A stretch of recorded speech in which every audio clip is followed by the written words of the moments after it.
most abused visa systems in our current immigration system has been the H-1B non-immigrant visa program. This is supposed to allow highly skilled laborers who work in fields that Americans don't work in to come into the United States of America. We need workers, we need great workers, and this pretty much ensures that that's what's going to happen. I think, Sean, do you agree with that? Well, they're $100,000 per year. So the whole idea is no more will these big tech companies or other big companies train foreign workers.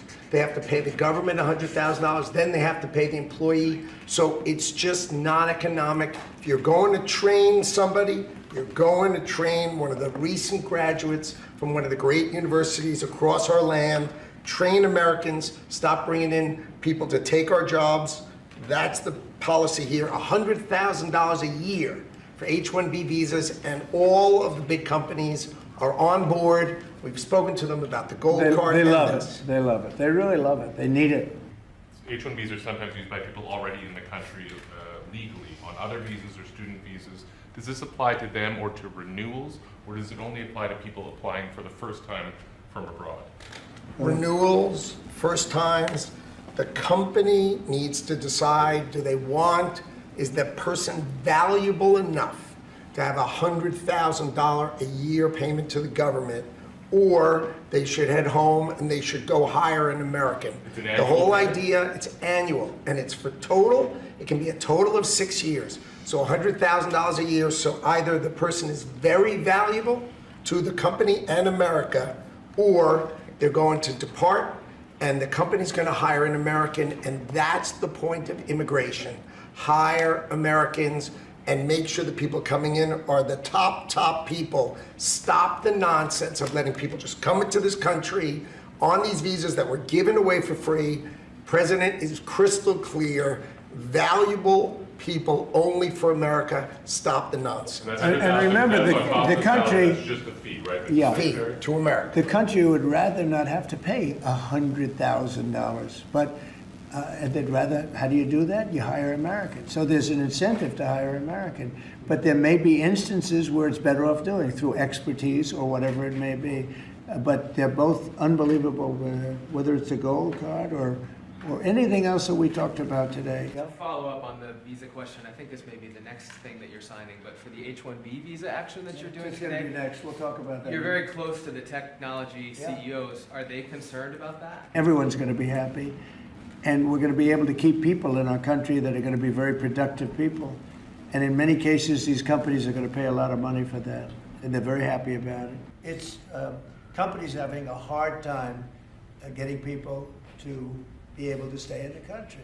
And I'm going to ask Howard and Will. Will, could you just give a quick description of what we're doing and what we're signing, et cetera? And Yes, sir. I will do that. So We have 2 items for your attention today, sir. A major focus of your administration has been shifting the conversation and shifting the policy dynamics around the issue of immigration, closing the border, preventing illegal immigration, but also, as is the case with the executive order in front of you, opening new pathways for truly extraordinary people to come contribute to America instead of taking away from it.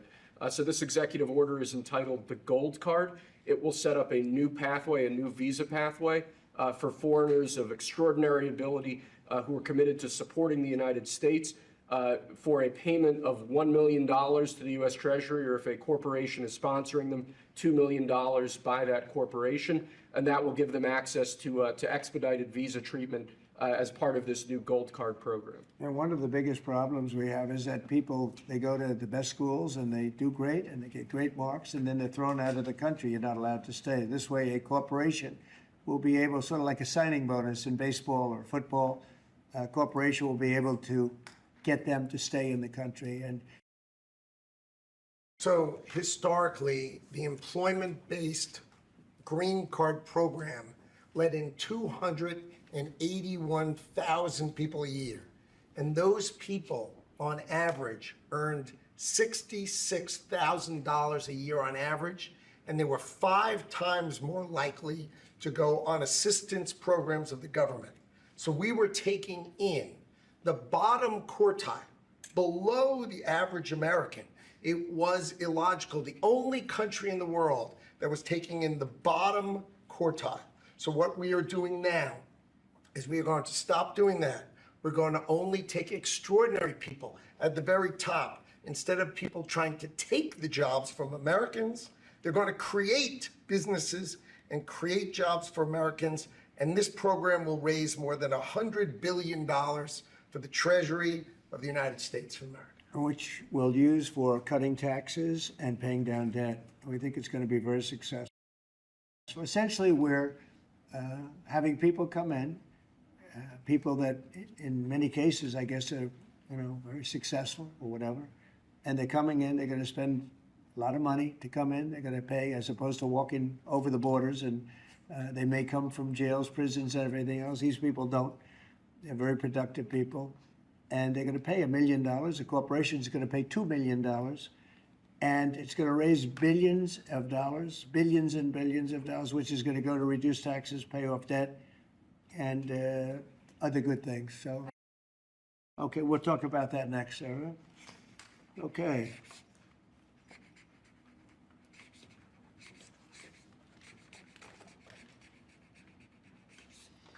My friend, why don't you keep that, okay? Thank you.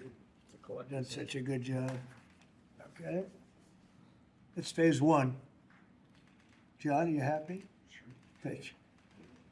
Jelajahi cara baru mendapatkan informasi. Download MetroTV Extend sekarang.